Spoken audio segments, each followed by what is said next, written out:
इस one shot में आप सभी लोगों का स्वागत है। आगे मत बढ़ाइएगा क्योंकि एक काम की बात कह रहा हूं। इस वन शॉट को बार बार इतनी बड़ी लेंथ को नहीं देख पाओगे, इसीलिए इसकी पीडीएफ को डाउनलोड कर लेना, ताकि जब कभी भी मन करे इस पूरे चैप्टर को रिवाइज करने का तो एक ही काम करो, जाओ केल्विन लाइव ऐप के अंदर, मैजिक बॉक्स के अंदर जाना और क्लास 10th मैथ्स के अंदर, जो साइंस हो तो साइंस के अंदर, एसएसटी हो तो एसएसटी के अंदर, वहां पर जाओ, चैप्टर का जाकर के पीडीएफ डाउनलोड कर लो, ताकि किसी भी वक्त इस पूरे के पूरे चैप्टर को जल्दी से जल्दी रिवाइज कर सको। तो अब आगे की तरफ बढ़ते हैं और शुरू करते हैं बच्चों इस वन शॉट को। हेलो बच्चों, तो कैसे हैं आप लोग? उम्मीद करता हूँ आप बढ़िया होंगे। तो मैं मयंक आपका स्वागत करता हूँ केल्विन के यूट्यूब चैनल पर। तो आज हम देखने वाले हैं एसिड बेस एंड सॉल्ट को वन शॉट में। इसके अंदर हम सबसे पहले बात करेंगे एसिड्स क्या होते हैं, फिर हम बात करेंगे बेसिस क्या होते हैं, फिर उसके बाद हम बात करेंगे इंडिकेटर्स की, यानी जो सब्सटेंसेस जिसकी मदद से हम एसिड और बेस को पहचान सकते हैं। यदि हमें कोई दे दे ये क्या है तो हम बता दें कि अच्छा ये एसिड होगा या बेस होगा, तो हम इंडिकेटर्स की बात करेंगे। उसके बाद हम इसमें बात करने वाले हैं सॉल्ट की, जैसे हम NaCl की बात करेंगे, यानी सोडियम क्लोराइड जिसे आप कहते हैं, उसकी बात करेंगे। फिर हम बेकिंग सोडा की बात करेंगे, फिर उसके बाद हम वॉशिंग सोडा की बात करेंगे, ठीक है बेटा। उसके बाद हम इसमें प्लास्टर ऑफ पेरिस यानी POP की भी बात करने वाले हैं, ठीक है बेटा। तो ओवरऑल इस वीडियो के अंदर हम एक ही वन शॉट में जो है एसिड, बेस और सॉल्ट तीनों चीजों को बढ़िया तरीके से समझ जाएंगे, ठीक है बेटा। चलिए स्टार्ट करते हैं। सबसे पहली बात आती है यहाँ पर एसिड्स की, कि एसिड्स क्या होते हैं। तो acids are those substances which turn blue litmus to red, यानी आपके पास कोई ब्लू लिटमस पेपर होगा, उसको यदि वो रेड लिटमस में यानी रेड कलर में चेंज कर दे। मान लीजिए आपके पास एक बीकर है, उसके अंदर क्या प्रेजेंट है? एसिड प्रेजेंट है। ये कोई भी सब्सटेंस लेट से हमें पता नहीं है अभी क्या प्रेजेंट है, ठीक है, कोई भी सब्सटेंस प्रेजेंट है, और इसके अंदर हम क्या डाल दें? एक ब्लू लिटमस पेपर डाल दें।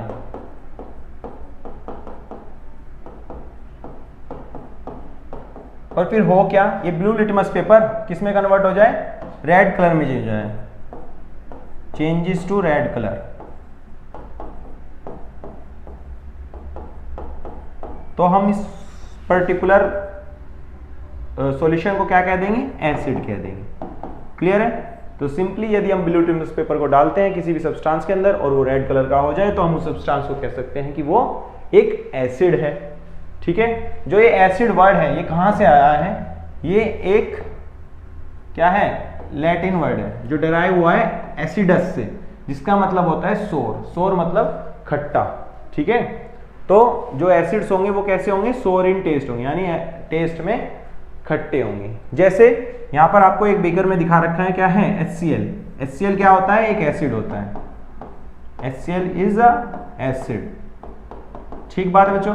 चलो क्लियर है? चलिए आगे।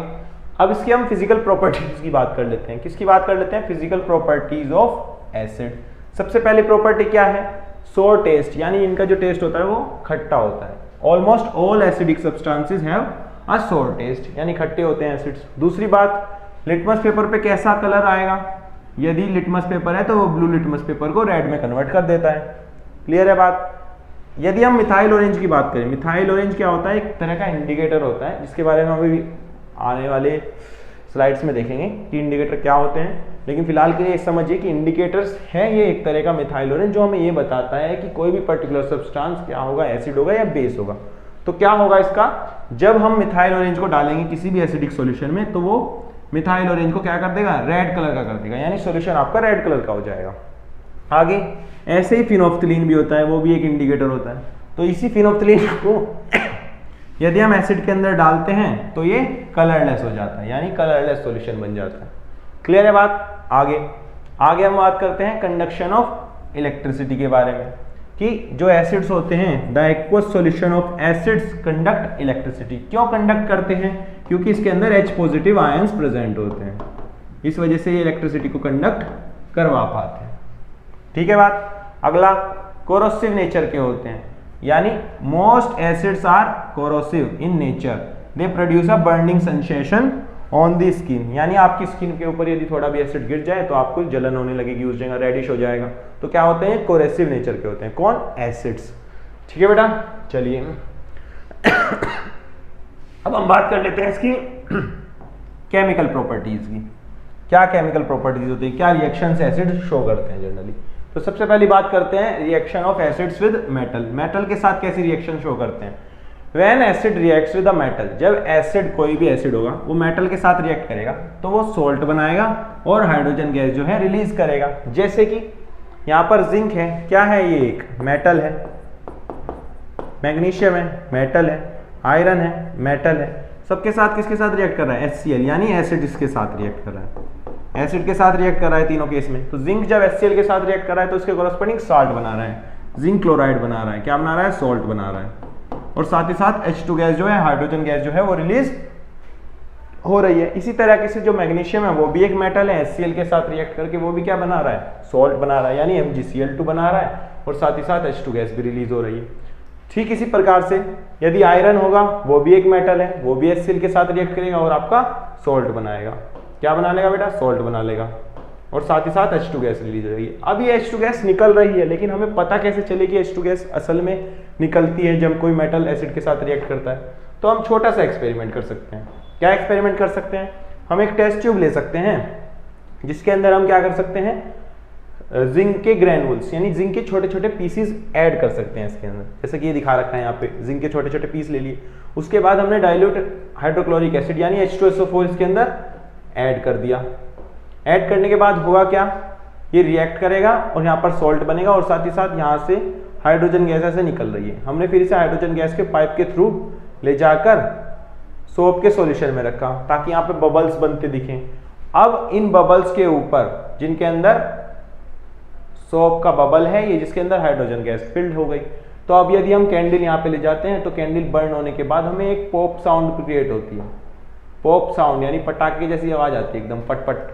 तो उससे हमें पता चल जाता है कि जो हाइड्रोजन गैस है वो बन गई है। ठीक है, इस तरीके से हम पहचानते हैं कि मेटल जब एसिड के साथ रिएक्ट करता है तो हाइड्रोजन गैस जो है प्रोड्यूस करता है। ठीक है बेटा, चलिए आगे दूसरी केमिकल प्रॉपर्टी क्या है एसिड्स की। दूसरी केमिकल प्रॉपर्टी है रिएक्ट करते हैं किसके साथ, बेस के साथ। यानी जब भी एसिड रिएक्ट करेगा किसी बेस के साथ तो वो क्या बनाएगा, सोल्ट बनाएगा, और वहां पर वाटर यानी पानी बना लेगा। ठीक है, जैसे क्या, मान लो NaOH है, HCl के साथ रिएक्ट कर रहा है। HCl क्या होता है, एसिड होता है, और ये NaOH क्या होता है, एक बेस होता है। जब दोनों आपस में रिएक्ट करेंगे तो क्या होगा, एक रिएक्शन होगी। रिएक्शन के बाद क्या बनेगा, NaCl बनेगा, यानी सोडियम क्लोराइड बनेगा, जो कि क्या है, एक सॉल्ट है। सोडियम क्लोराइड बनेगा जो कि क्या होता है, एक सॉल्ट होता है, और साथ ही साथ वाटर बनेगा। ठीक बात है, इसे बोलते हैं एसिड बेस रिएक्शन, क्योंकि एसिड और बेस आपस में रिएक्ट कर रहे हैं। और साथ ही साथ इसे न्यूट्रलाइजेशन रिएक्शन भी कहते हैं। क्यों कहते हैं न्यूट्रलाइजेशन रिएक्शन, क्योंकि एसिड जो है बेस को न्यूट्रलाइज कर रहा है। ठीक है, बेस जो है एसिड को न्यूट्रलाइज कर रहा है, ऐसे भी कह सकते हैं। तो हमें सॉल्ट मिल जाता है, because an acid and base react with each other, they neutralize each others effect, एक दूसरे के इफेक्ट को, यानी जो सॉल्यूशन है ओवरऑल वो न्यूट्रल हो जाएगा और आपके पास सॉल्ट बन जाएगा। ठीक बात है, रिएक्शन के एग्जांपल में मैंने बता दिया, HCl with sodium hydroxide. Clear है बेटा, चलिए आगे बढ़ते हैं, अगली प्रॉपर्टीज की बात कर लेते हैं। अगली है क्लासिफिकेशन ऑफ एसिड। एसिड्स को कैसे क्लासिफाई करें। एसिड को दो तरीके से क्लासिफाई करा जा सकता है। पहला, स्ट्रॉन्ग एसिड यानी मजबूत एसिड, यानी स्ट्रॉन्ग एसिड जो ज्यादा H पॉजिटिव आयन को प्रोड्यूस करे आपके सॉल्यूशन के अंदर, उसे स्ट्रॉन्ग एसिड कहेंगे। जैसे an acid which is completely ionized in water and does produces a large amount of H positive ions is called strong acid। जैसे HCl हो गया, यदि HCl को आप वाटर में डिसॉल्व करते हो तो ये बहुत ज्यादा अमाउंट में H पॉजिटिव आयन प्रोड्यूस करता है। ठीक है, दूसरा H2SO4 भी एक क्या है, स्ट्रॉन्ग एसिड है। HNO3 भी क्या है, एक स्ट्रॉन्ग एसिड है।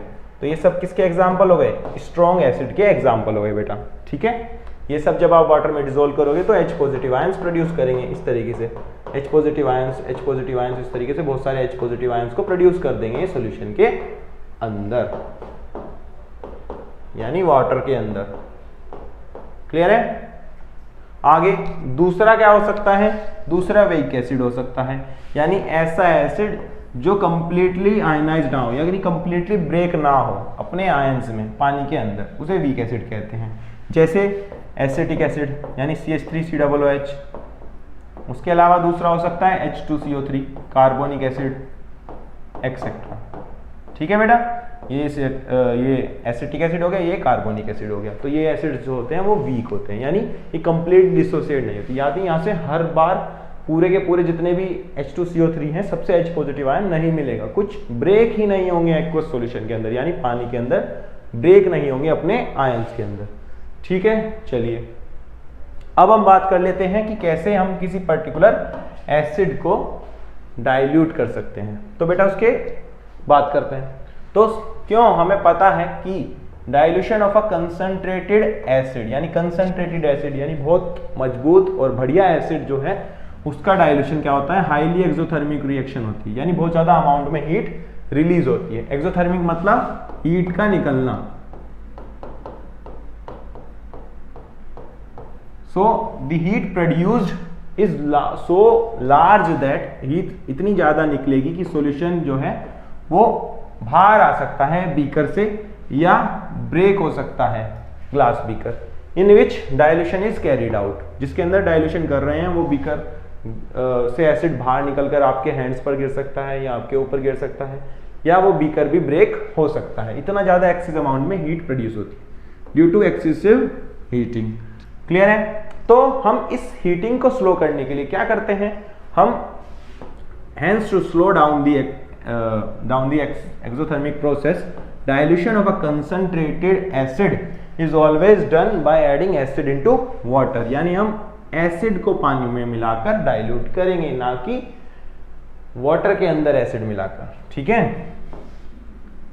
क्लियर है? जैसा कि पिक्चर में दिखा रखा है। तो हम क्या करेंगे, हम वाटर लेंगे उसके अंदर एसिड मिलाएंगे, ये है सही मेथड। यानी एसिड यहां होगा और वाटर यहां होगा और हम इसको इसके अंदर ऐड करेंगे, ये बात है सही मेथड है। ठीक है, लेकिन हम ऐसा कभी नहीं करेंगे कि इसके अंदर हम एसिड ले लें और ऊपर से हम पानी मिला के उसे डाइल्यूट कर रहे हैं। क्यों? क्योंकि इससे बहुत ज़्यादा अमाउंट में हीट रिलीज होगी, जिससे वजह हम बर्न हो सकते हैं, हमें तकलीफ हो सकती है, हम जल सकते हैं लैब के अंदर। तो ये प्रोसेस हम नहीं करते हैं। तो ये वाला प्रोसेस बिल्कुल सही प्रोसेस, यानी हम वाटर लेंगे उसके अंदर हम थोड़ा थोड़ा एसिड मिलाकर एसिड को डाइल्यूट कर लेंगे। ठीक है बच्चा, चलिए अब हम बात करते हैं बेसिस की। बेस क्या होते हैं, बेस की बात कर लेते हैं। तो बेस क्या होते हैं, base are those substances which changes red litmus to blue are called bases. यानी फिर हमें पास मान लो एक बीकर है जिसके अंदर कुछ सॉल्यूशन है। यदि इस सॉल्यूशन के अंदर हम लिटमस पेपर को डिप कर रहे हैं, यानी रेड लिटमस पेपर को हम डिप करने लगे, इसको रेड लिटमस पेपर को, और ये रेड लिटमस पेपर जो है वो कैसा हो जाए, ब्लू कलर का हो जाए, यानी अपने कलर को चेंज करके कैसा हो जाए, ब्लू कलर का हो जाए। यदि ये ब्लू कलर का हो गया तो हम कह सकते हैं इसके अंदर जो सॉल्यूशन प्रेजेंट है वो क्या है, बेस है। क्या है बेटा, बेस है। क्लियर है इतनी बात? चलिए अब हम इसकी फिजिकल प्रॉपर्टीज की बात कर लेते हैं। जैसे एसिड्स की हमने बात करी उसी तरीके से इसकी फिजिकल प्रॉपर्टी की बात कर लेते हैं। सबसे पहले बिटर टेस्ट, यानी जो बेसिस होते हैं वो क्या होते हैं, कड़वे होते हैं। Almost all basis substances have a bitter taste. ठीक, अगला लिटमस सॉल्यूशन के ऊपर क्या होगा, रेड लिटमस को ब्लू में कन्वर्ट कर देगा। क्लियर बात? अगला मिथाइल ऑरेंज, जैसे हमने उसमें देखा था, तो मिथाइल ऑरेंज यहाँ पर भी यूज करेंगे तो मिथाइल ऑरेंज क्या हो जाएगा, येलो कलर का हो जाएगा। यदि कोई सॉल्यूशन बेसिक है तो वो सॉल्यूशन येलो कलर का हो जाएगा उसके अंदर, यदि हम मिथाइल ऑरेंज को ऐड करते हैं। उसी तरीके से फिनोफ्थलीन है, यदि हम इसको ऐड करते हैं तो बेस की वजह से जो कलर है सॉल्यूशन का वो क्या हो जाएगा, पिंक कलर का हो जाएगा। ठीक बात। आगे conduction of electricity. Electricity conduct की बात करें तो जैसे एसिड्स के अंदर एक्वस सॉल्यूशन के अंदर कंडक्शन हो जाता है इलेक्ट्रिसिटी का, उसी तरीके से बेस के अंदर भी हो जाता है। क्यों? बेस के अंदर OH माइनस आयंस प्रोड्यूस होते हैं, जिसकी वजह से इलेक्ट्रिसिटी कंडक्ट हो जाती है, क्योंकि इलेक्ट्रिसिटी को मीडियम चाहिए एक जगह से दूसरी जगह जाने के लिए, और ये OH निगेटिव या H पॉजिटिव आयंस उसे मीडियम प्रोवाइड करते हैं फ्लो के लिए। ठीक है, तो इस वजह से इलेक्ट्रिसिटी कंडक्ट हो जाती है। चलिए अब केमिकल प्रॉपर्टीज की बात कर लें। केमिकल प्रॉपर्टीज में reaction of basis with metal क्या होता है, जब बेस रिएक्ट करता है मेटल के साथ तो वो मेटल का सॉल्ट और H2 गैस बनाता है। जैसे हमारे पास हम ले लें जिंक ले लें और NaOH के साथ इसको रिएक्ट कराएं तो क्या बनेगा,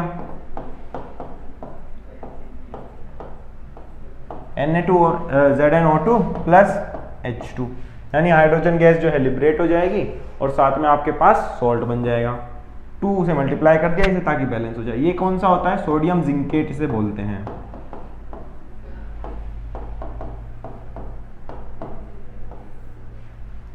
ठीक बात है, इसे हम सोडियम जिंकेट कहते हैं।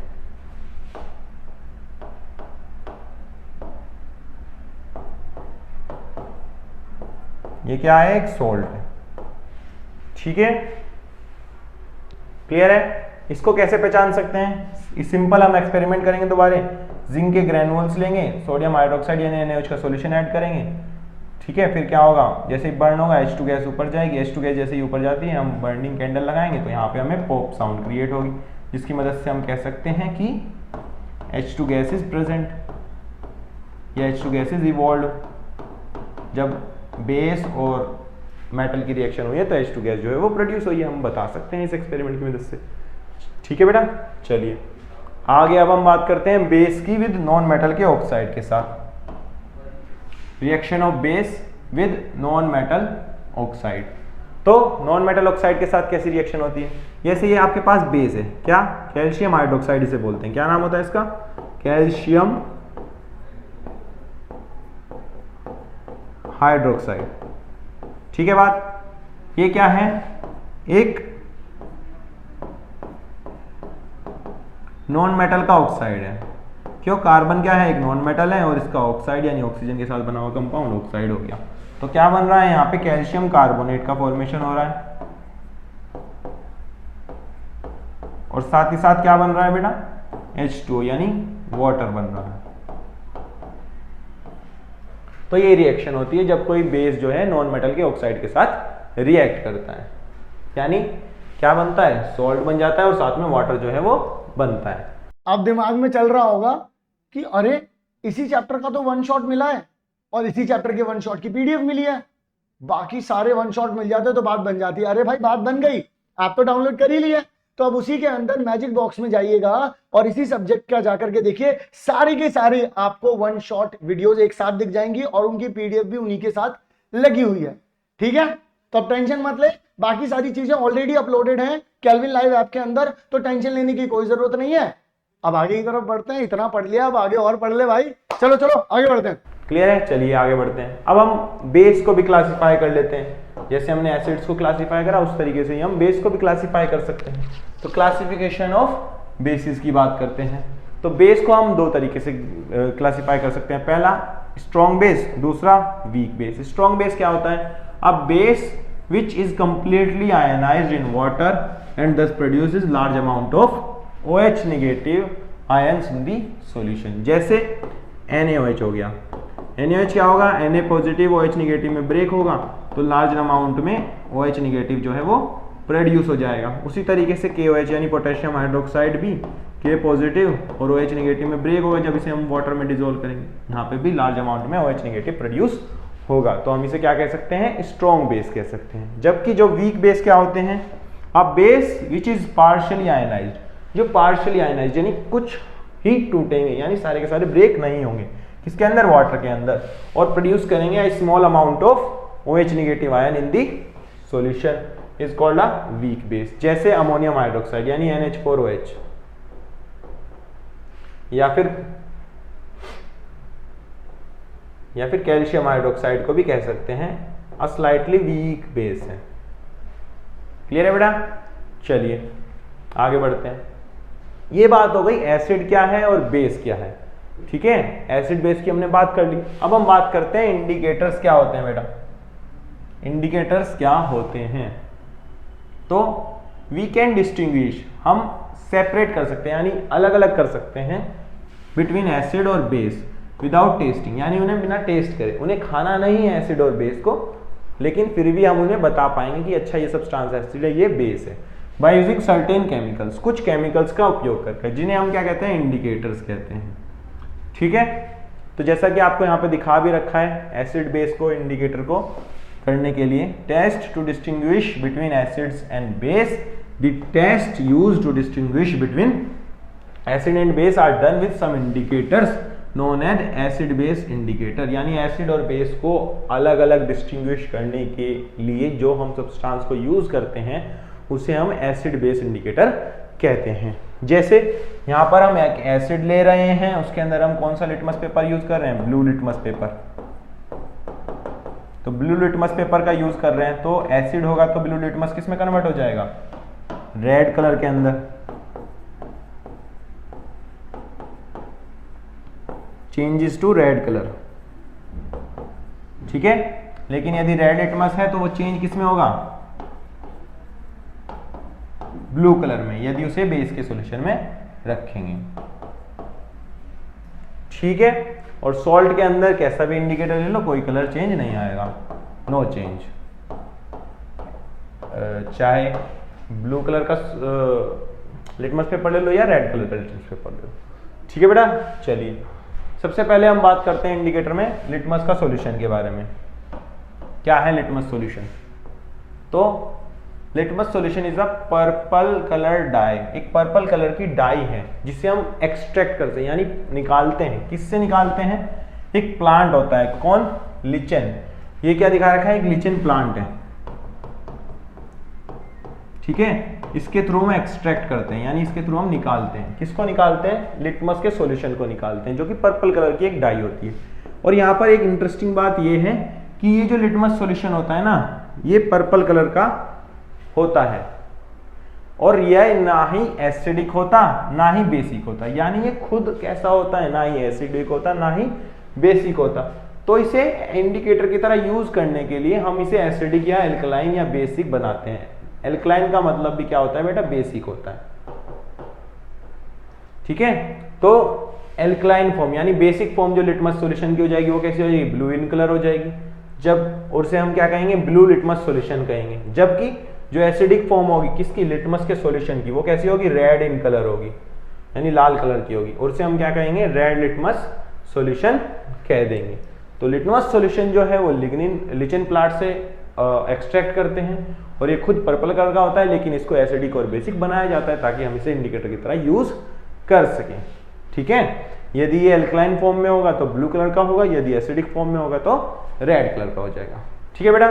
चलिए आगे बढ़ते हैं। दूसरी बात आती है सिंथेटिक इंडिकेटर, यानी सिंथेटिक मतलब जो लेबोरेटरी में प्रिपेयर करे गए हैं, इस तरह के इंडिकेटर्स की बात करते हैं। Synthetic indicator, the chemical substance which change their colour in acid और बेस, ऐसे सब्सटेंस जो अपना कलर चेंज कर दें एसिड और बेस के अंदर। उसके अंदर दो मेनली हम पढ़ते हैं, एक फिनोफ्थलीन, दूसरा मिथाइल ऑरेंज। ये क्या है बेटा, फिनोफ्थलीन है।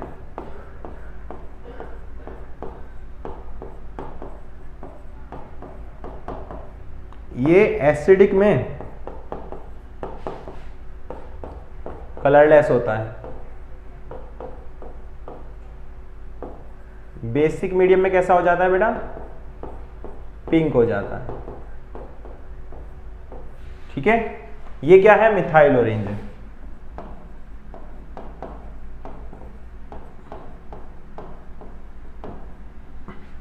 ठीक है, ये एसिडिक में रेड कलर का होता है और इन बेसिक में येलो कलर का हो जाता है, ठीक है बेटा।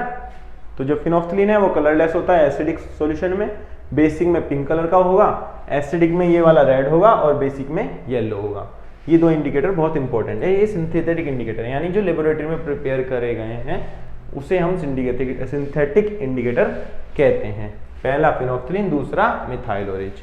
चलिए आगे चलते हैं। अब इंडिकेटर की बात आती है ओलोफैक्टरी इंडिकेटर, ठीक है। ओल्फैक्टरी इंडिकेटर की बात करते हैं। ये क्या होते हैं, these indicators which give different odour यानी smell in acidic and basic medium, acidic या बेसिक मीडियम में अलग अलग तरह की स्मेल देते हैं, उन्हें हम ओल्फैक्टरी इंडिकेटर कहते हैं। कुछ तरह के दिखा रखे हैं यहाँ पे, जैसे अनियन ऑर्डर क्लॉथ स्ट्रिप, ये एक तरह का इंडिकेटर है ओल्फैक्टरी इंडिकेटर। दूसरा वनीला एक्सट्रैक्ट, तीसरा क्लोव ऑयल, तो ये 3 तरह के इंडिकेटर हमें जनरली देखने हैं।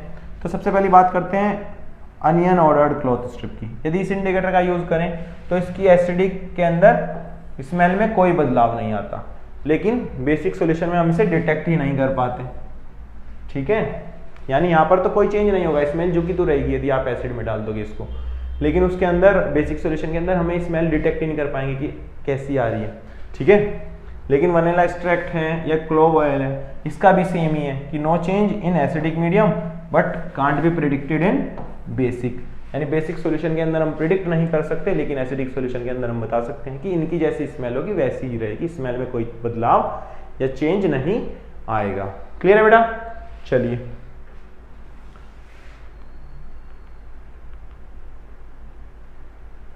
चलिए बेटा आगे बढ़ते हैं। अगली बात आती है हमारे पास पीएच की। पीएच क्या है?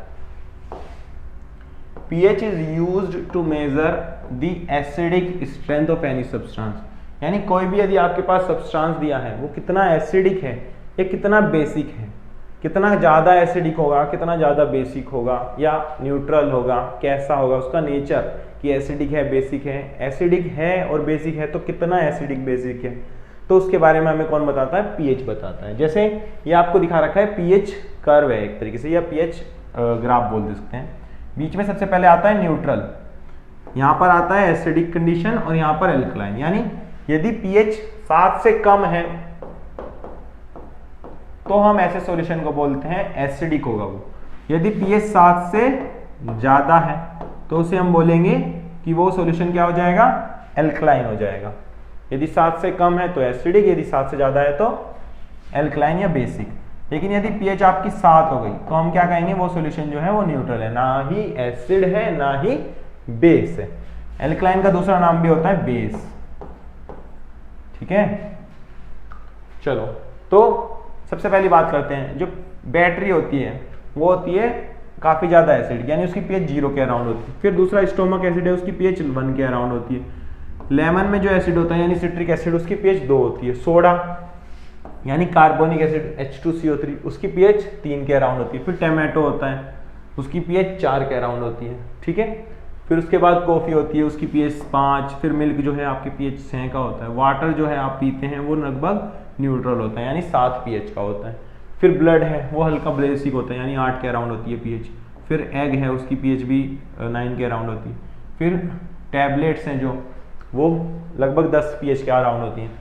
अमोनिया का सॉल्यूशन यानी NH3 का सॉल्यूशन 11 पीएच के अराउंड होता है। सोप जो है 12 पीएच के अराउंड होते हैं। ब्लीच 13 के अराउंड होता है। और ड्रेन क्लीनर यानी जो सिंक में आप यूज करते हो ना जनरली क्लीन करने के लिए सोप सॉल्यूशन, वो अराउंड 14 पीएच सॉल्यूशन 14 पीएच का होता है। ठीक है बेटा, तो हम कंक्लूड क्या कर सकते हैं कि यदि कोई न्यूट्रल सॉल्यूशन है तो पीएच 7 हो जाएगी, यदि कोई बेसिक सॉल्यूशन है तो पीएच 7 से ज़्यादा हो जाएगी, यदि कोई एसिडिक सॉल्यूशन है तो पीएच 7 से कम हो जाएगी। यानी यदि आपको कोई कहे कि पीएच आपकी 5 है, यानी कोई सॉल्यूशन है उसकी पीएच 5 है, तो आप क्या कहोगे कि वो सॉल्यूशन कैसा है? एसिडिक है। यदि आपको कोई कहे कि पीएच 12 है किसी सॉल्यूशन की तो वो क्या होगा? बेसिक होगा। तो बेटा यदि आपको कोई कहे कि पीएच आपकी 13 है तो कैसा होगा? बेसिक होगा। यदि कोई कहे पीएच 6 है तो कैसा हो जाएगा? एसिडिक हो जाएगा। तो इस तरीके से हम बता सकते हैं कि पीएच के बेसिस पे कि कोई सॉल्यूशन कितना एसिडिक है और कितना बेसिक है। उसी तरह से यदि आपको कोई कहे कि पीएच आपकी 3 है और एक पीएच 5 है तो कौन ज़्यादा एसिडिक होगा? जिसकी पीएच जितनी कम वो उतना ज़्यादा एसिडिक, यानी 30 वाला ज़्यादा एसिडिक हो जाएगा पीएच 5 वाले सॉल्यूशन से। क्लियर है बेटा? चलिए आगे बढ़ते हैं। अब हम बात करते हैं इसके अंदर कि पीएच की इंपॉर्टेंस क्या है हमारी डेली लाइफ में। भाई हमने पढ़ तो लिया पीएच क्या है, कैसे होता है, एसिडिक की क्या होती है, बेसिक की क्या होती है। अब हम ये भी तो जान लें कि उसका एवरीडे में हमारी रोजमर्रा की जिंदगी में क्या यूज है पीएच का। तो सबसे पहले बात करते हैं प्लांट्स एंड एनिमल्स के बारे में। क्या are plants and animals are pH sensitive?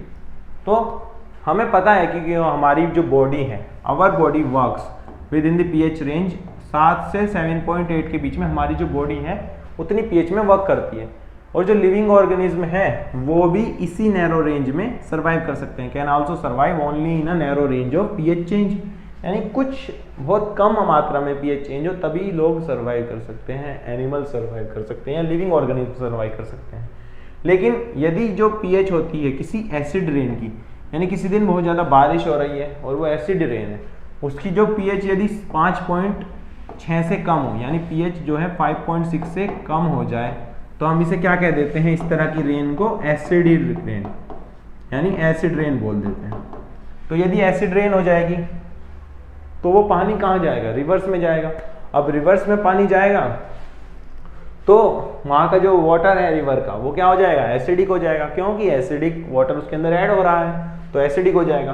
तो उसकी वजह से क्या हो जाएगा, लोअर हो जाएगी पीएच ऑफ रिवर वाटर। इसकी मदद से जो एक्वेटिक लाइफ है, यानी जो पानी में मछलियाँ रह रही हैं, बाकी जो एनिमल्स रह रहे हैं, उनको भी डिफिकल्ट हो जाएगी उसके अंदर सरवाइव करने में। तो इसलिए पीएच जो है हमारी लाइफ के लिए बहुत ज़्यादा इंपॉर्टेंट है। यदि पीएच बहुत ज़्यादा चेंज हो रही है तो हमारे लिए सरवाइव करना मुश्किल हो जाता है। ठीक है बेटा, चलो अगला इंपॉर्टेंस की बात करते हैं, पीएच इन अवर डाइजेस्टिव सिस्टम, मतलब हमारे डाइजेस्टिव सिस्टम में भी क्या पीएच का रोल है उसकी बात कर लेते हैं। जैसा कि हम जानते हैं, सभी जानते हैं कि हमारा जो स्टोमक है वो हाइड्रोक्लोरिक एसिड प्रोड्यूस करता है, यानी HCl को प्रोड्यूस करता है। ठीक है, जो बहुत अच्छा एसिड है आपस में खुद में ही। This acid is help us in digestion of food, और ये एसिड हमारा मदद करता है किसमें, फूड को डाइजेस्ट करने में, यानी फूड को पचाने में, विदाउट हार्मिंग द स्टोमक, बिना स्टोमक को हार्म करे। यानी ऐसा थोड़ा है कि हमारे पेट का एसिड हमारे ही पेट को जला दे रहा है, ऐसा नहीं हो रहा है, उसको हार्म करे बिना ये जो है डाइजेशन करता है फूड का। पर ड्यूरिंग इंडाइजेशन, मतलब कभी कभी होता है ना कि खाना आपने खाया वो आपको एक तरीके से डाइजेस्ट नहीं हो रहा है, तो ऐसा कब होता है, जब आपका स्टोमक जो है वो बहुत ज़्यादा अमाउंट में ये एसिड प्रोड्यूस करने लगे, यानी HCl तो प्रोड्यूस हो रहा है लेकिन बहुत ज़्यादा अमाउंट में, एक्सेस अमाउंट में प्रोड्यूस होने लगे। इसकी वजह से क्या होता है, इरिटेशन होने लगती है, पेन होने लगता है, किसके अंदर, पेट के अंदर पेन होने लगता है, इरिटेशन होने लगती है, खाना खाने में दिक्कत आने लगती है। ठीक है बेटा, तो इससे छुटकारा पाने के लिए, यानी इस समस्या को सोल्व करने के लिए, जो एक्सेस एसिड है उसको खत्म करने के लिए हम क्या करते हैं, आपने देखा होगा लोग जो है एंटा एसिड्स लेते हैं, यानी एक तरह की शीशी आती है ना जो अलग अलग सॉल्यूशन की आती है, पिंक कलर की आती है, जिसको आप लेते हैं एंटा एसिड्स की तरह, फिर आपका जो एसिडिटी है वो गायब हो जाती है। क्यों लेते हैं, to neutralize the excess acid, जो अधिक मात्रा में एसिड बना है उसको न्यूट्रलाइज करने के लिए। इसका सबसे अच्छा एग्जाम्पल होता है मैग्नीशियम हाइड्रोक्साइड, यानी MgOH का होल ट्वाइस। इसे क्या और बोलते हैं, मिल्क ऑफ मैग्नीशिया भी बोलते हैं। ये एक माइल्ड बेस है जो अक्सर लिया जाता है फॉर दिस पर्पस, यानी इन डाइजेशन के अंदर आप मिल्क ऑफ मैग्नीशिया यानी MgOH का होल ट्वाइस एंटा एसिड जैसी दवाई लेते हैं, ताकि जो एक्सेस अमाउंट में एसिड बन रहा है जिसकी वजह से आपको इंडाइजेशन हो रहा है, पेन हो रहा है, इरिटेशन हो रही है, वो कम हो सके, ताकि आपको आराम मिल सके।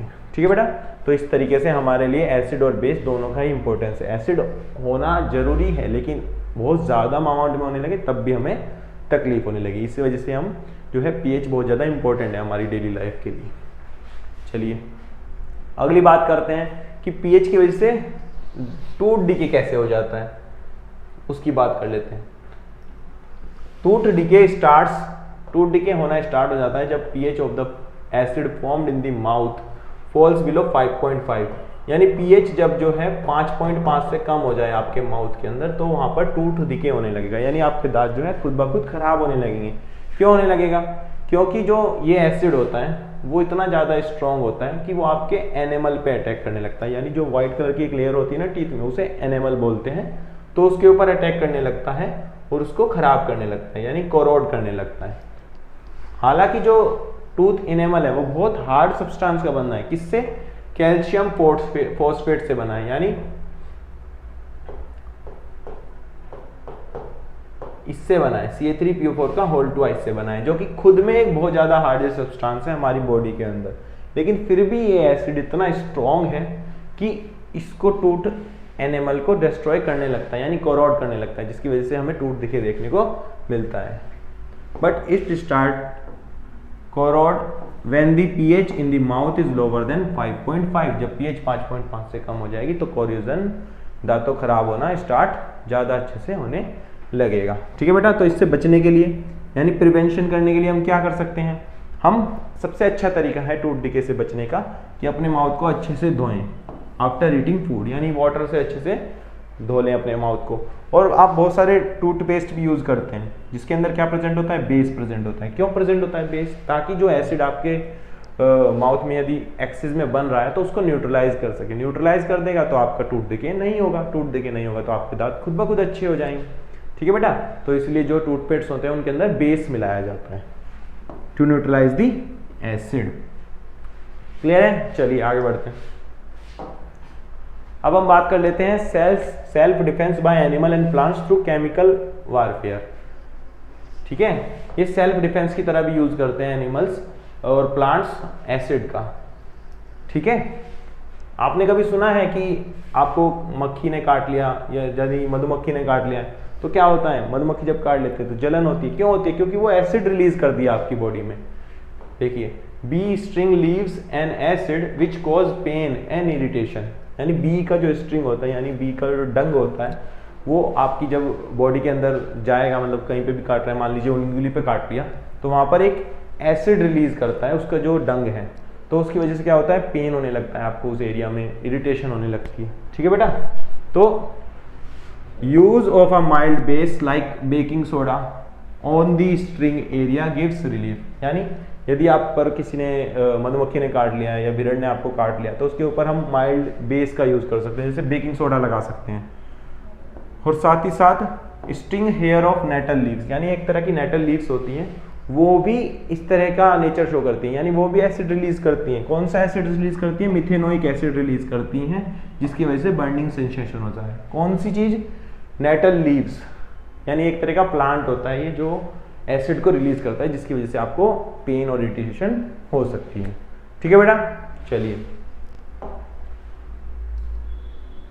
तो बेटा अभी तक हमने जो है एसिड के बारे में पढ़ लिया है, सॉल्ट के बारे में पढ़ लिया, हमने इंडिकेटर देख लिया, इंडिकेटर क्या होते हैं, हमने पीएच की बात कर ली थी है, और साथ ही साथ ये भी देख लिया है कि पीएच हमारी लाइफ में कैसे कैसे इंपॉर्टेंट रोल प्ले करता है। ठीक है, अब हम बात करते हैं सॉल्ट के बारे में कि सॉल्ट क्या है। ठीक है, तो सबसे पहला हमारे पास सॉल्ट आता है कॉमन सॉल्ट। कॉमन सॉल्ट यानी इतना कॉमन है कि सबके घरों में मिलता है, इसलिए इसे कॉमन सॉल्ट कहा जाता है। यानी सोडियम क्लोराइड यानी NaCl, chemical formula NaCl, sodium chloride इसका नेम हो जाता है। और कॉमन सॉल्ट इसे इसलिए बोलते हैं क्योंकि ये सभी के घरों में पाया जाता है। भाई नमक तो सभी यूज करते हैं ना, इस वजह से इसे कॉमन सॉल्ट भी कहा जाता है। It is also called as table salt. Table salt भी इसे कहते हैं। क्यों कहते हैं? क्योंकि ये फूड मटेरियल में यूज करा जाता है। भाई बिना नमक के खाना स्वादिष्ट थोड़ी बनता है। It is use as an important food material. ठीक है, अगला the table salt we use, जो टेबल सॉल्ट हम घरों में यूज करते हैं फूड मटेरियल की तरह, वो प्योर NaCl नहीं होता, यानी प्योर NaCl नहीं होता, but it also contains some small amount of Ki यानी पोटेशियम आयोडाइड, यानी Ki का स्मॉल अमाउंट उसके अंदर प्रेजेंट होता है। This table salt solid sold in market is labelled as ionised salt या आयोडाइज्ड सॉल्ट। यानी आपने देखा होगा ना, जब आप नमक ला रहे हो बाजार से तो उसके ऊपर लिखा रहता है आयोडाइज्ड सॉल्ट। ऐसा क्यों लिखा रहता है? क्योंकि उसके अंदर Ki यानी पोटेशियम आयोडाइड मिला होता है। क्यों मिला होता है? क्योंकि जो आयोडाइड की प्रेजेंस है वो एसेंशियल है, जरूरी है, ताकि हमें प्रोटेक्ट कर सके वो थायराइड डिसऑर्डर से, डिसऑर्डर ऑफ द थ्रोट की एक बीमारी होती है, उससे हमें बचाने के लिए उसके अंदर आयोडाइड इंपॉर्टेंट होता है। इसलिए जो बाजार में से आप नमक लाते हो उसके अंदर पोटेशियम आयोडाइड मिक्स हुआ आता है। ठीक है, the common salt occurs naturally in sea water, यानी जो कॉमन सॉल्ट है वो समुद्र के पानी में पाया जाता है। जब भी तो समुद्र का पानी आप यदि पिएंगे तो आपको कैसा लगेगा? खारा लगेगा। ठीक है, क्योंकि इसके अंदर सॉल्ट ऐड है। इनलैंड लेक्स और रॉक सॉल्ट की तरह भी पाया जाता है। इसे रॉक सॉल्ट के नाम से भी जाना जाता है। किसे? NaCl को, क्योंकि जो इसके सॉल्ट मिलता है ना वो बड़े बड़े पत्थरों के रूप में मिलता है, इसलिए इसे रॉक सॉल्ट भी हम कहते हैं। ठीक है बेटा, ये तो हुई सब बात NaCl की। चलिए आगे बढ़ते हैं। अब हम बात करते हैं सोडियम हाइड्रोक्साइड के बारे में। किसके बारे में बेटा? सोडियम हाइड्रोक्साइड के बारे में अब हम बात करेंगे। सोडियम हाइड्रोक्साइड यानी NaOH, जिसे हम कॉमनली कह देते हैं कास्टिक सोडा। क्या कह देते हैं बेटा? कास्टिक सोडा भी कह देते हैं। किसको? NaOH यानी सोडियम हाइड्रोक्साइड को। क्लियर है बात? चलिए सबसे पहले हम बात करते हैं इसकी मैन्युफैक्चरिंग की, कि बनता कैसे है ये सोडियम हाइड्रोक्साइड।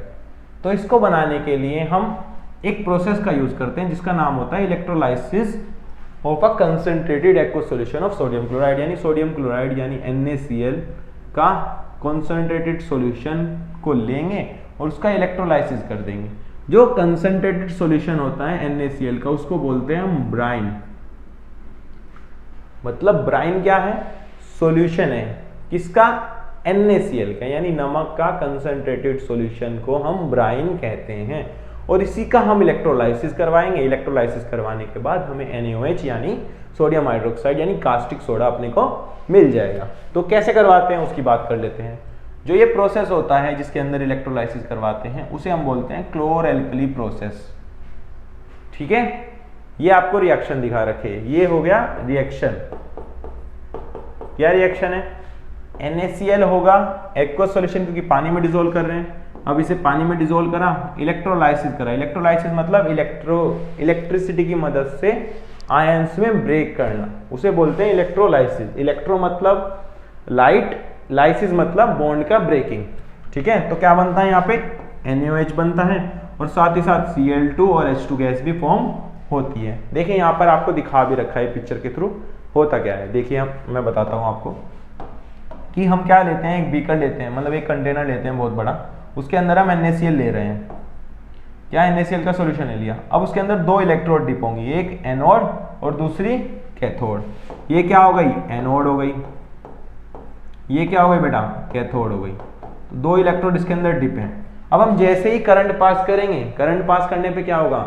NaCl है अपने आयंस में ब्रेक होगा, क्योंकि वाटर के अंदर डिसोल्व हुआ है तो अपने आयंस में ब्रेक हो गया, यानी Na पॉजिटिव और Cl नेगेटिव में ब्रेक हो जाएगा। ठीक है, ब्रेक हो गया।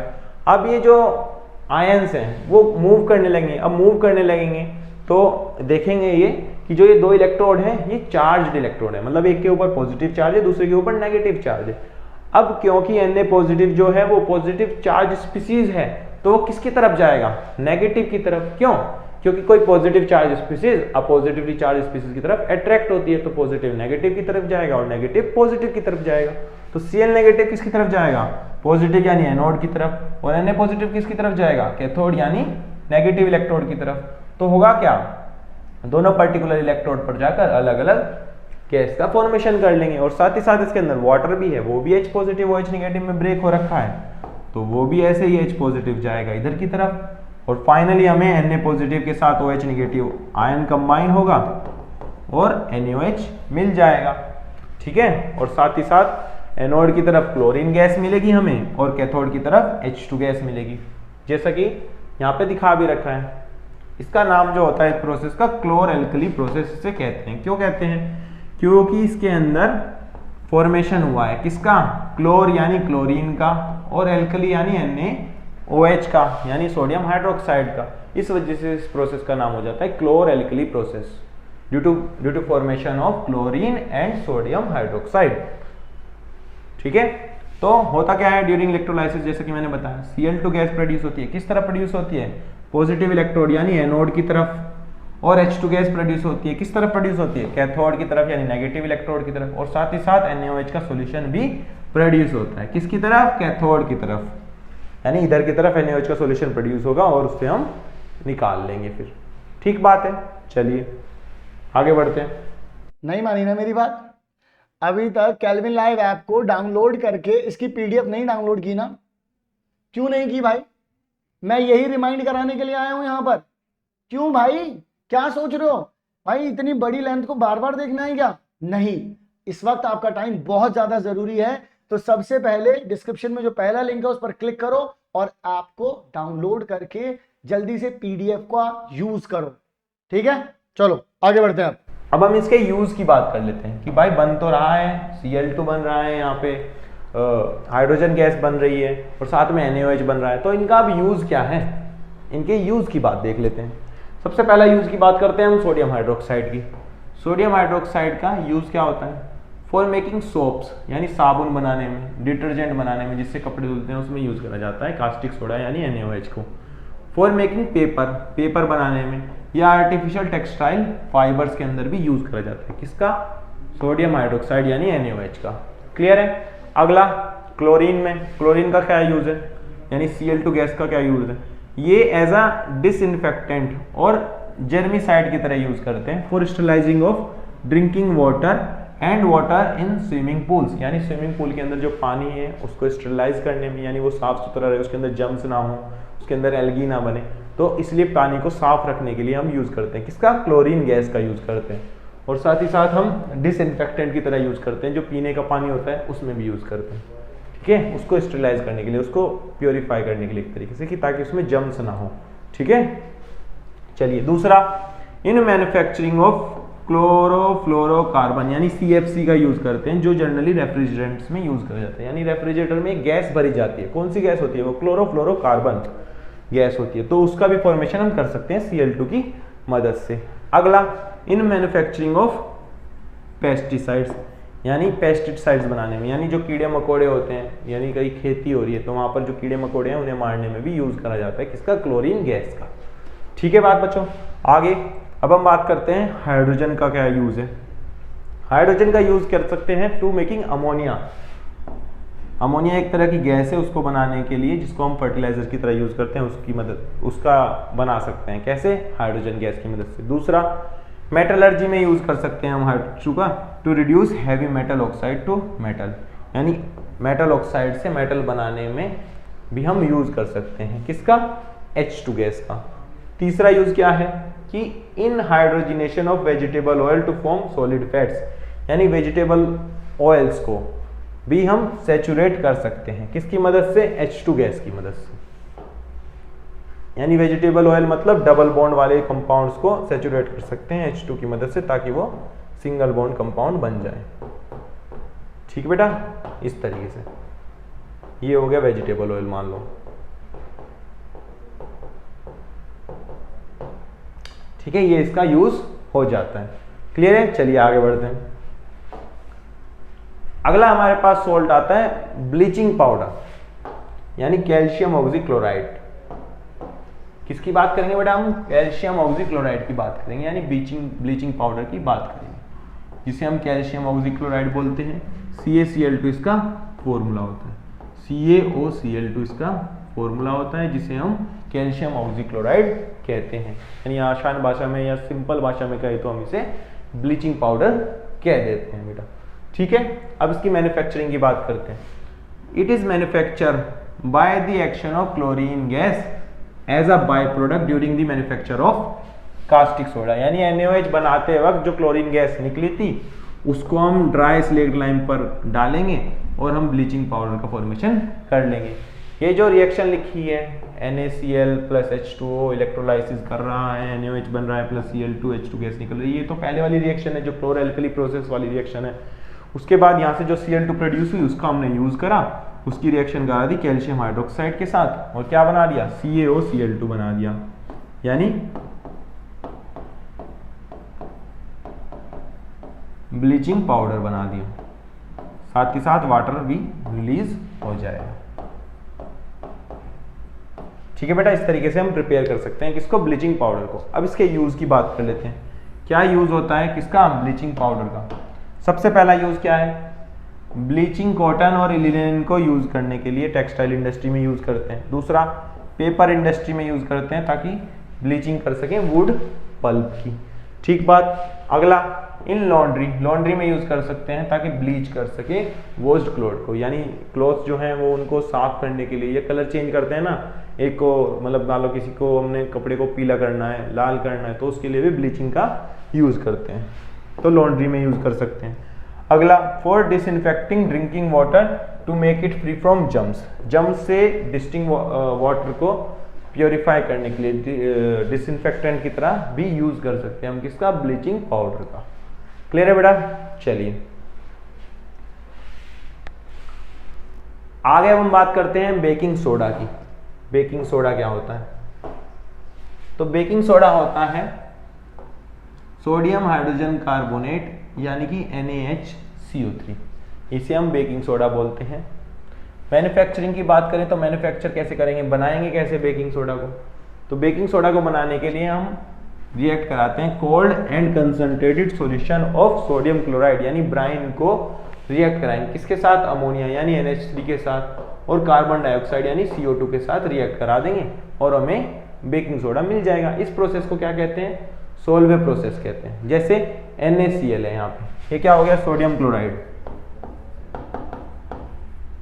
ये किसके साथ रिएक्ट कर रहा है बेटा? वाटर के साथ, और साथ में अमोनिया,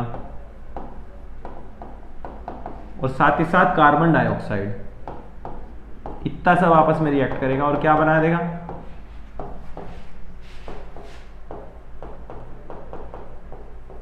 बेकिंग सोडा का फॉर्मेशन हो जाएगा, जो क्या है? Sodium hydrogen carbonate.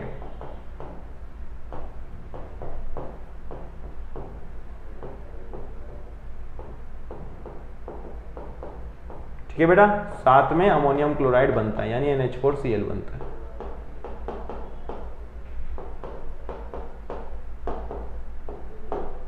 ठीक बात, इस प्रोसेस को हम बोलते हैं सोल्वे प्रोसेस।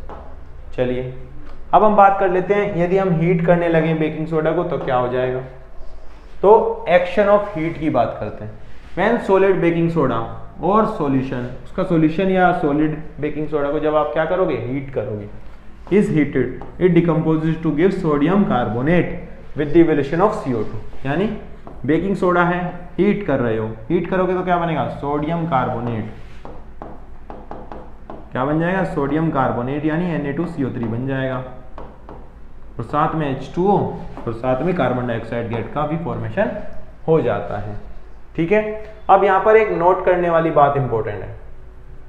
ठीक है, इंपॉर्टेंट बात है बेटा ये, कि बेकिंग पाउडर कैसे बनाएंगे अब बेकिंग सोडा से। तो बेकिंग पाउडर बनाने के लिए बेकिंग सोडा से हम क्या करते हैं? टार्टरिक एसिड या सिट्रिक एसिड को ऐड कर देते हैं। किसके अंदर? बेकिंग सोडा के अंदर, ताकि वो न्यूट्रलाइज कर दे। किसे न्यूट्रलाइज कर दे? जो Na2CO3 फॉर्म हुआ है ड्यूरिंग हीटिंग। यानी हीट करोगे आप बेकिंग सोडा को तो वहां पर सोडियम कार्बोनेट बनेगा, जो कि क्या है? बेसिक है। तो यदि वो बेसिक है और हमें पता है बेस जो होते हैं वो कड़वे होते हैं, तो कड़वे ना हो, इस बेस को न्यूट्रलाइज करने के लिए हम टार्टरिक एसिड यानी सिट्रिक एसिड, थोड़ा एसिड ऐड कर देते हैं ताकि इस बेस को न्यूट्रलाइज कर ले। अदरवाइज जो बेकिंग पाउडर है वो जनरली किस में यूज करा जाता है? केक बनाने में, नान बनाने में।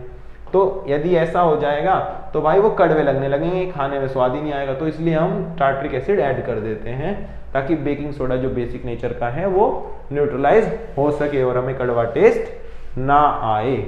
ठीक है बेटा, तो हम ये कह सकते हैं कि बेकिंग पाउडर जो होता है उसके अंदर होता है baking soda plus tartaric acid या सिट्रिक एसिड। ठीक है, ये बात बहुत इंपॉर्टेंट है, ध्यान रखिए। चलिए आगे बढ़ते हैं। अब हम यूज की बात कर लेते हैं कि बेकिंग सोडा का क्या क्या यूज है, यानी NaHCO3 का क्या यूज है, सोडियम बाइकार्बोनेट का क्या यूज है। तो सबसे पहला as an anti acid use कर सकते हैं मेडिसिन में। तो baking soda is used as an anti acid to remove excess acidity of stomach because of its alkaline और basic nature and relieves indigestion. यानी इंडाइजेशन में रिलीव के लिए भी हम यूज कर सकते हैं किसको? बेकिंग सोडा को। जैसे बेकिंग सोडा होता है व्हाइट कलर का सब्सटेंस होता है। ठीक है बेटा, दूसरा फायर एक्सटिंग्विशर में भी यूज करते हैं। तो बेकिंग सोडा जो है वो फायर एक्सटिंग्विशर में यूज करा जाता है, यानी सोडा एसिड फायर एक्सटिंग्विशर में यूज करा जाता है। किस तरीके से? ये देखो क्या हो गया, ये बेकिंग सोडा हो गया,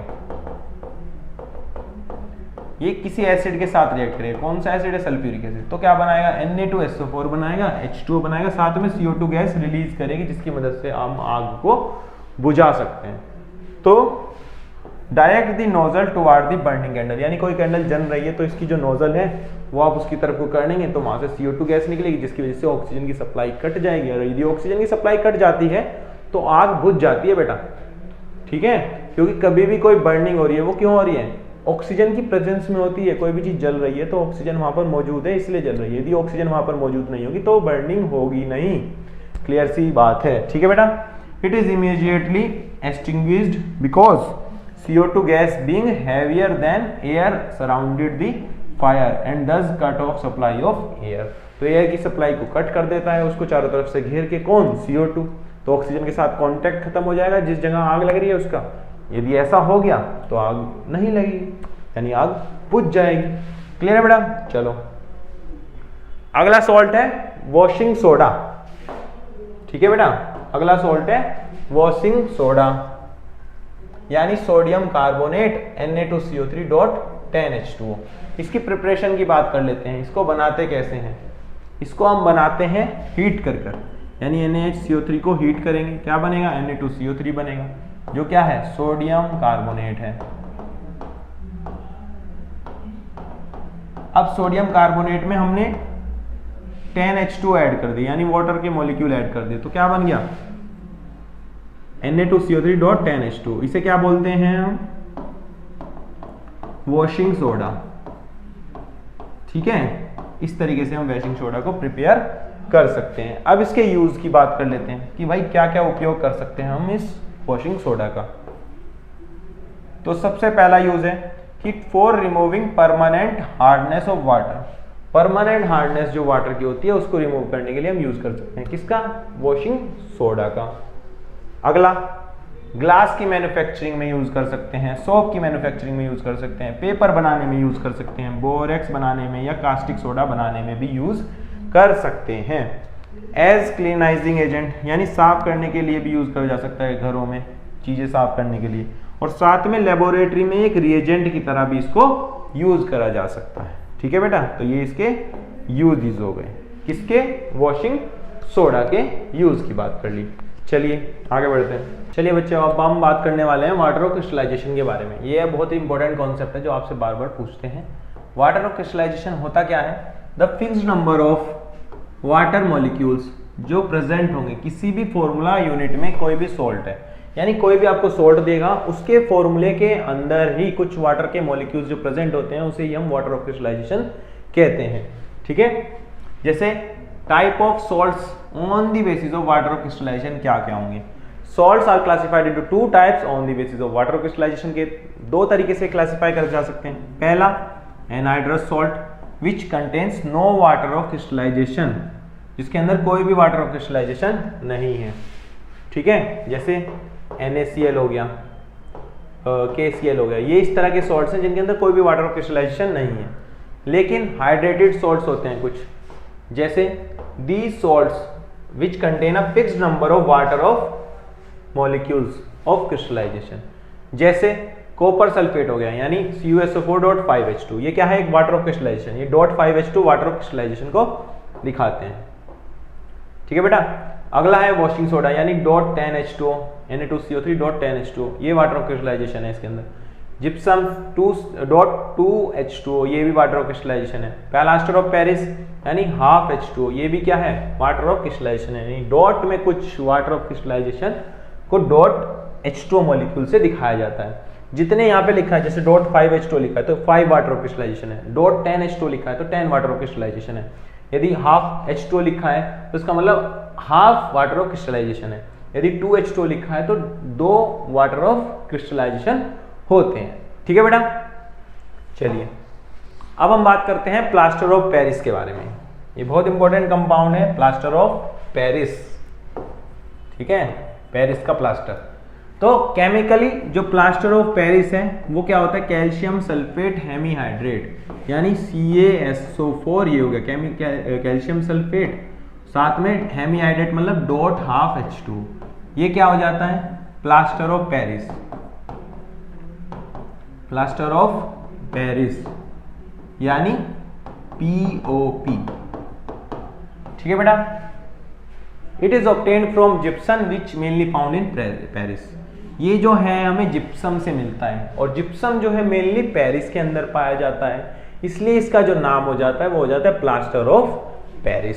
ठीक है, इसको मैन्युफैक्चर कैसे कर सकते हैं? जब पेरिस में मिलता है, जिप्सम से मिलता है, तो जिप्सम को उठाया जिप्सम को क्या करा? हीट करा। कितने डिग्री पे? 273 केल्विन पर, यानी लगभग 100 डिग्री पर, 100 डिग्री सेल्सियस पर हीट करा जिप्सम को, तो क्या होगा? CaSO4.12H2 यानी POP मिल जाएगी, और साथ में वाटर जो है 3/2 रिलीज हो जाएगा, क्योंकि हीट कर रहे हो तो पानी उड़ जाएगा। ठीक है, इस तरीके से हम इसको मैन्युफैक्चर कर सकते हैं बेटा। चलिए अब इसकी प्रॉपर्टीज की बात कर लेते हैं। क्या क्या प्रॉपर्टीज होती हैं इसकी? सबसे पहला, कलर वाइट होता है, स्टेट व्हाइट कलर का पाउडर होता है, व्हाइट कलर का पाउडर होता है पीओपी, प्लास्टर ऑफ पेरिस। दूसरा, वाटर के साथ रिएक्शन करने पर CaSO4 पीओपी है, वाटर के साथ रिएक्शन करेगा तो क्या बना लेगा, जिप्सम बना लेगा। क्या बना लेता है बेटा, जिप्सम बना लेता है। यानी when POP is mixed with water left for half an hour, यानी आधे घंटे से 1 घंटा छोड़ोगे तो क्या हो जाएगा, ये हार्ड मास बन जाएगा।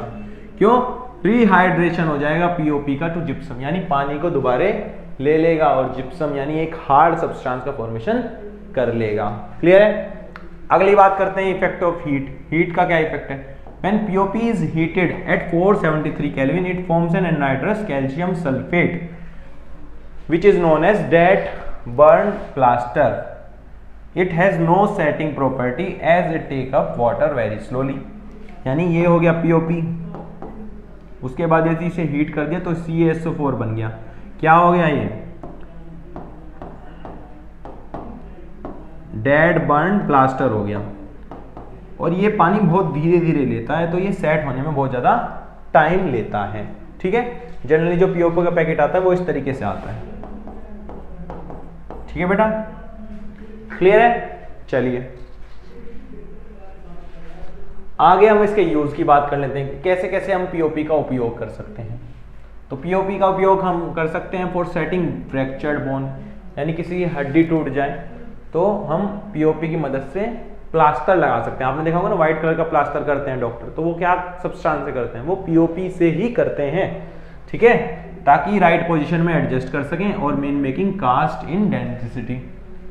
ठीक है, in making blackboard chalk, blackboard पर चौक बनाते भी किससे बना सकते हैं, पीओपी से बना सकते हैं। For making smooth surface and ornament design on the wall and ceiling, यानी छतों पे स्मूथ सरफेस बनाना वो भी पीओपी की मदद से करा जाता है। एक शाइनी सरफेस आती है, स्मूथ सरफेस आती है, उसको भी हम पीओपी से बना सकते हैं। अगला, लेबोरेटरी में यूज करा जा सकता है फॉर सीलिंग एयर गैप्स, यानी कहीं पर छोटा सा गैप है वहां पर पानी में घोलो और वहां पर लगा दो, क्या हो जाएगा, थोड़ी देर बाद आधे 1 घंटे में फिक्स हो जाएगा, यानी ठोस हो जाएगा। तो वहां से एयर गैप यानी कोई भी छेद है छोटा मोटा उसको कवर हम कर सकते हैं in apparatus so that make it air tight, ताकि एयर उसके अंदर ना जाए, इसलिए हम उसे यूज कर सकते हैं पीओपी को।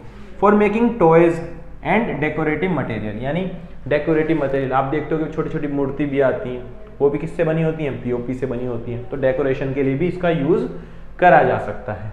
क्लियर है बेटा। चलिए अब आपके सामने कुछ क्वेश्चन आया है। क्या क्वेश्चन कह रहा है, नेम अ सब्सटेंस, एक ऐसे सब्सटेंस का नाम बताइए which on treatment with chlorine, जिसे हम क्लोरीन के साथ ट्रीट करेंगे तो ब्लीचिंग पाउडर का फॉर्मेशन हो जाएगा। तो वो सब्सटेंस क्या है, CaOH का होल ट्वाइस, यानी कैल्शियम हाइड्रोक्साइड है। क्या है, कैल्शियम हाइड्रोक्साइड है, जिसको आप किसके साथ ट्रीट करो, क्लोरीन के साथ ट्रीट करो।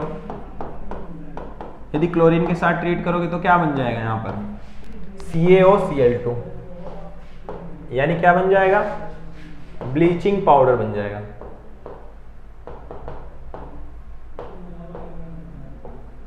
ठीक है, इसका और दूसरा नाम क्या होता है, कैल्शियम ऑक्सीक्लोराइड। ठीक है बेटा, ये नाम याद रखना है। तो क्या बन जाएगा, ब्लीचिंग पाउडर बन जाएगा। तो वो सब्सटेंस सोडियम, वो कैल्शियम क्लोराइड हाइड्रोक्साइड है, सॉरी। ठीक है, चलो अगला क्वेश्चन आपके सामने ये रहा। क्या कहता है question, in addition to sodium hydrogen carbonate baking powder contains a substance X। Sodium bicarbonate यानी बेकिंग सोडा के अलावा बेकिंग पाउडर के अंदर एक सब्सटेंस और होता है। तो क्या होता है, तो बेकिंग पाउडर के अंदर क्या होता है, NaHCO3 होता है, जिसे प्यार से हम क्या कहते हैं, बेकिंग सोडा। और साथ में क्या होता है, टार्टरिक एसिड, जो कि क्या है, X है। क्या है बेटा, X, यानी X यहां पर क्या होगा, टार्टरिक एसिड हो जाएगा। चलिए अगला क्वेश्चन आपके सामने आता है। क्या कह रहा है क्वेश्चन कि what happens when blue crystal of CuSO4 are heated. CuSO4 के ब्लू क्रिस्टल क्या होते हैं, .5H2। हीट करोगे तो क्या होगा, ये पानी उड़ जाएगा, पानी उड़ जाएगा तो CuSO4 बन जाएगा प्लस 5H2 बाहर निकल जाएगा। ठीक है, यानी एनहाइड्रस कॉपर सल्फेट बन जाएगा। क्या बन जाएगा बेटा? एनहाइड्रस कॉपर सल्फेट बन जाएगा। चलिए अगला क्वेश्चन आपके सामने है, why plaster of Paris should be stored in a moisture proof container. यदि ऐसा नहीं करोगे तो भैया वो मॉइस्चर ले लेगा, यानी वाटर के मॉलिक्यूल्स के साथ रिएक्ट कर लेगा और रिएक्ट करके क्या बना लेगा? जिप्सम बना लेगा, जो कि हार्ड हो जाएगा। हार्ड हो जाएगा, फिर उसे पीओपी को कैसे लगाओगे? तो क्या रिएक्शन होगी? CaSO4.12H2 यानी पीओपी जो है वो वाटर के साथ रिएक्ट करके क्या बना लेगा? CaSO4.2H2 बना लेगा, यानी जिप्सम बना लेगा। So to prevent this reaction, इस रिएक्शन को प्रिवेंट करने के लिए हम we keep POP stored under moisture proof container।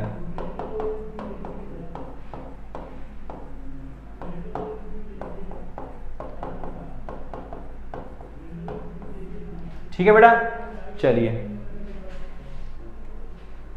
One shot I hope सही चल रहा होगा, लेकिन इसके अगर पीवाईक्यूज मिल जाते, पिछले 10 साल के अगर सवाल मिल जाते तो गुरुजी मजा ही आ जाता। तो भाई क्या सोच रहे हो? केल्विन लाइव ऐप जो तुमने डाउनलोड कर रखी है उसी के अंदर पहले बाहर ही 10 पीवाईक्यू लिखा हुआ होगा, और उस 10 पीवाईक्यू के अंदर अगर आप जाओगे तो वहां पर आपको सब्जेक्ट वाइज मिल जाएंगे, टॉपिक वाइज मिल जाएंगे, इवन मार्क वाइज वीडियो भी मिल जाएगी इस चैप्टर की। तो बिल्कुल टेंशन नहीं लेनी है, आपके पास ऑलरेडी इसके पिछले 10 साल के questions chapter wise, topic wise, mark wise हैं। टेंशन की कोई जरूरत नहीं, बस आपको बताना था, आपको बता दिया। वीडियो और पीडीएफ दोनों है, तो अब रुको नहीं, आगे बढ़ो। Mind map, one shot, PYQs, everything. और इसी के साथ साथ आपके पास इसके असर्शन रीजन, एमसीक्यू और केस बेस्ड स्टडी भी पड़े हुए हैं मैजिक बॉक्स के अंदर ही। तो चलो आगे की तरफ बढ़ते हैं और ऐसे ही पढ़ते रहो। केल्विन आपके साथ है और इसी तरीके से केल्विन आपके साथ बना रहेगा, क्योंकि केल्विन एक भरोसा है।